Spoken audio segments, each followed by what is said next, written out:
சேலம்ல இருக்கிற ரெஸ்டாரண்ட் தாங்க நீங்க பார்த்துட்டுருக்கீங்க. குட்டி ரெஸ்டாரண்ட். சாண்ட்விச்சஸ், ஜூஸஸ்லாம் வந்து ப்ரொவைட் பண்றாங்க. நல்ல அஃபோர்டபுள் பிரைஸ்ல இருக்கு. ஸோ நல்லா இருந்தது. அதனால அதில கேப்சர் பண்ணிட்டேன்.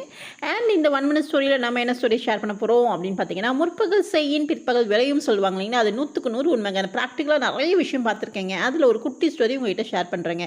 ஒரு வீட்ல 2 மருமக இருந்தாங்களாம். அதில வந்து பார்த்தீங்கன்னா, நம்மளுடைய தமிழ்நாட்டுக்கே உரிய ஒரு இது என்னன்னு பார்த்தீங்கன்னா, விருந்தோம்பல் இல்லைங்களா?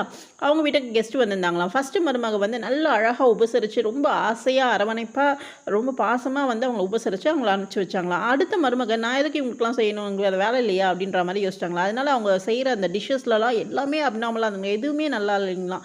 வேணும்னே அது ஆக்சுவலி வாலண்டரியா அவங்க செய்ய தெரியாமல வேணும்னே வாலண்டரியா அது மாரி செஞ்சாங்களாம்.